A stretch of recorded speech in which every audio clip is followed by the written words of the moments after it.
मैं फैसला कर चुका हूँ। अगर तुमने जॉब छोड़ी तो मैं तुम्हारे घर आ जाऊंगा। घर में मेरी कोई बात नहीं सुन रहा है।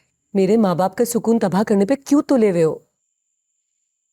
माँ बाप अपने बच्चों से बहुत मोहब्बत करते हैं, उन पर मेहनत करते हैं, और तुम। मैंने अपने घर वालों को जला दिया था। ये उन्हीं की बद्दुआ है कि मेरा घर नहीं बच सकता। माँ बाप अपने बच्चों को बदवा नहीं देते। मुझसे तुम्हारे बगैर नहीं रहा जाएगा परी। बातों का कोई फायदा नहीं। मैं अपनी माँ का दिल नहीं तोड़ सकती। प्लीज मेरी खातिर सिर्फ एक बार, लास्ट टाइम उनसे बात करो। I beg you, please.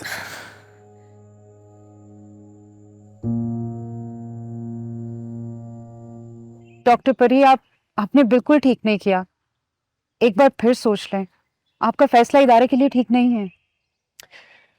मैंने बहुत सोच समझ के फैसला किया है। पर thank you for your concern.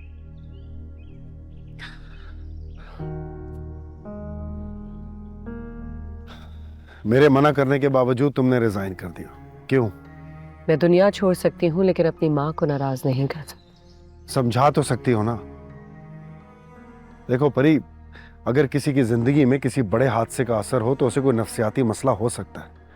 मुझे पीटीएसडी था, अब ठीक है बिल्कुल, लेकिन तुम्हारी अम्मी तो। मेरी अम्मी को कुछ ना कहना। माँ बाप गलत नहीं होते। अक्सर बच्चे गलत हो सकते अपने माँ बाप को समझने में, और जानबूझकर मैं ये गुनाह नहीं कर सकती। तो फिर मैं क्या करूं? इंतजार। देखते हैं अल्लाह पाक को क्या मंजूर है। बेटा, तुम्हारी माँ ने गुस्से में कहा था रिजाइन करने को और तुमने सीरियसली अपनी जॉब छोड़ दी। अम्मी को आप सीरियसली नहीं लेते, लेकिन मैं बहुत सीरियस लेती हूँ। नेमत है तुम जैसी औलाद आजकल के दौर में। नायला की कैफियत और बहराम को लेकर उसकी नापसंदीदगी नफरत में कैसे बदल गई, समझ में नहीं आया। नफ्सियाती उलझन और इन अमराज को हर कोई नहीं समझ सकता। अम्मी बहराम को पागल समझती है, इसीलिए परेशान हो गई। एक बार फिर बैठना पड़ेगा तुम्हारी माँ के साथ।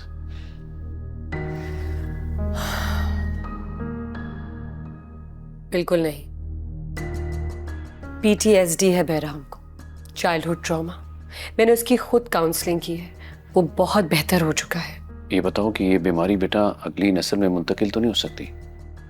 बिल्कुल नहीं। बहराम खासा नॉर्मल हो चुका है। जिंदगी में आने वाली खुशियां उसे और बेहतर कर सकती हैं, लेकिन जिंदगी में कोई गम उसे फिर परेशान कर सकता है।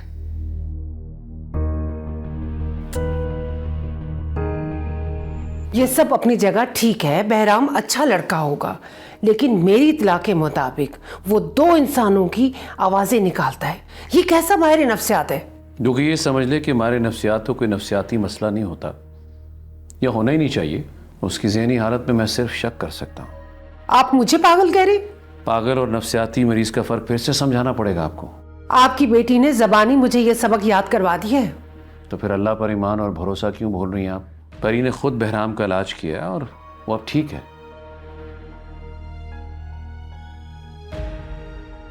जिस शौहर को बीवी ठीक कर दे वो शौहर कभी खराब हो ही नहीं सकता। Not funny. अच्छा,